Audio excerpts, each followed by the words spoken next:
Hello, আসসালামু আলাইকুম রহমতুল্লাহ।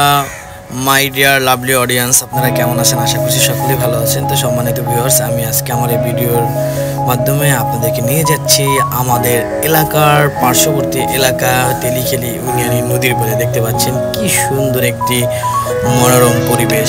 আমি আর আমার ভাগনা দুইজনে মোটরসাইকেল নিয়ে একদিন বিকেলবেলা অবদার উপরে ঘুরতে গেলাম। আসলে দেখে খুবই ভালো মন লাগলো। মনে হচ্ছে যে এটি একটি ট্যুরিজম প্লেস। তো সকলেই আমাদের এলাকায় আসবেন ঘুরতে জায়গাটা। তো যাই হোক, নদীর পাড় থেকে যে অবদারটি গিয়েছে সেই অবদার উপরে থেকে আমরা বাইক ড্রাইভ করতেছি, আর বাইকে বসে বসে যে নদীর যে সুন্দর একটা পরিবেশ সেটাকে উপভোগ করতেছিলাম।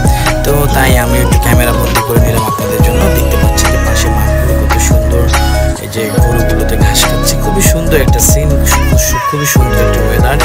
আসলে যদি কারো মন খারাপ থাকে এখানে আসলে অবশ্যই সবার মন ভালো হয়ে যাবে এবং মন ভালো হওয়ার মতো একটি পরিবেশ এখানে যদি আপনারা আসেন। আর যদি কারো মন খারাপ থাকে, মন ভালো না হয়ে আর পারবে না। খুব সুন্দর একটি জায়গা। তো দেখতে পাচ্ছেন অবদার এই পাশে হচ্ছে মাঠ, অবদার নদীর পাড়ে যে ঘরগুলো, এগুলো আসলে খুবই তারা দুর্বিষহ জীবনযাপন করতেছে, খুবই কষ্টের মধ্যে জীবনযাপন করতেছে। এটা দেখলে রিয়েলাইজ করা যায় আসলে আমি কত আল্লাহ তাআলা আমাদেরকে ভালো রেখেছেন। এই যে নদীর পাড়ে দেখতে পাচ্ছেন, নদীর পাড়ে একটা ডাঙ্গার পাড়ে হচ্ছে অবদা, সেই অবদা দিয়ে আমরা বাইক ড্রাইভ করতেছি। খুব সুন্দর একটি জায়গা। তো মাঝে মাঝে আপনারা আসবেন, সাথেই থাকুন এবং শেষ পর্যন্ত দেখতে থাকুন।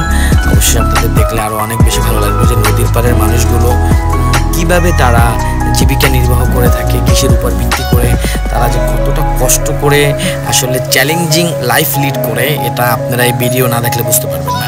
এই ভিডিওটা দেখলে বুঝতে পারবেন এই নদীর পাড়ের মানুষগুলো আসলে কতটা কষ্টে এবং কতটা চ্যালেঞ্জিং সময় পার করে, তাদের জীবন যুদ্ধ যে কতটা আসলে কষ্ট করে, এটা দেখলে বুঝতে পারবে। তো যাই হোক, আমরা এতক্ষণ বাইকে করে দেখতেছিলাম, এখন বাইকে রেখে আমরা হেঁটে হেঁটে অবদা থেকে সুন্দরভাবে নদীর পাড়ে যাচ্ছি।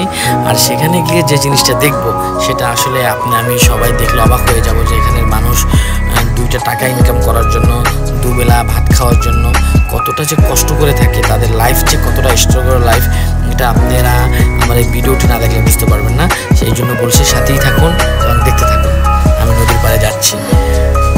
তো যাই হোক, আপনার সাথে কথা বলতে অলমোস্ট নদীর পাড়ে চলে আসলাম এবং এখানে এসে নদীর যে আসলে সৌন্দর্যটা দেখে আমি নদীর প্রেমে পড়ে যাই বারবার।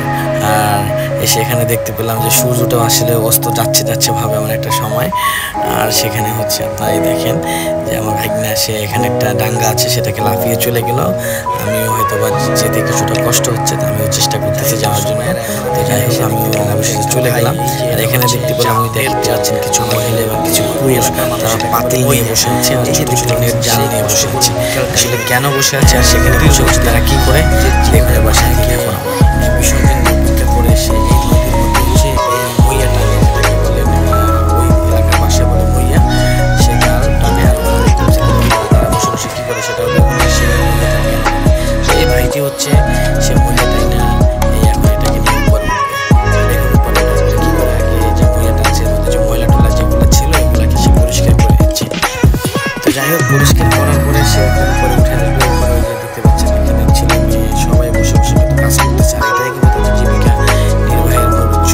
তো যাই হোক, এই ভাইটি উপরেও চলে আসবে। উপরে চলে এসে এই দেখতে পাচ্ছেন যে ময়লাটা ছিল জালের মধ্যে যে ময়লা ছিল সব এই বোলটার মধ্যে ঢালছে। বোলটার মধ্যে ঢালার পরে এই দেখতে পাচ্ছেন এখানে কিছু হয়তো আপনি দেখতে পাবেন না, খুবই ছোট ছোট যে দেখা যাচ্ছে, খুবই ছোট ছোট হচ্ছে যে গলদা চিংড়ির যে পোনা, সেই পোনাটা হচ্ছে সেই দেখেন এই যে ময়লার মধ্যে থেকে বেছে ছেঁকে খুব কষ্ট করে বের করতেছে আর কি। একটা পোনার দাম দেয় হচ্ছে 1 টাকা 25 পয়সা না 75 পয়সা এরকম করে দেয় তাদেরকে। তারা হচ্ছে এটাকে নিয়ে আবার এই পরিষ্কার পানি নিয়ে আবার উঠবে, আবার উঠে ওই ময়লা থেকে পরিষ্কার পানির মধ্যে ময়লাটাকে ধুইবে। ধোয়ার পরে ময়লাটা ফেলে দিয়ে নিচ থেকে আস্তে আস্তে সেকে চামচ দিয়ে আর কি। খালি চোখেটা দেখা খুবই কষ্টকর, কিন্তু তারা জীবিকা নির্বাহের জন্য এই কষ্টটা করে থাকে। সেটাকে সেকে সুন্দর করে তারপর তারা এটাকে বের করে। দেখেন কি করতেছে এই ভাই।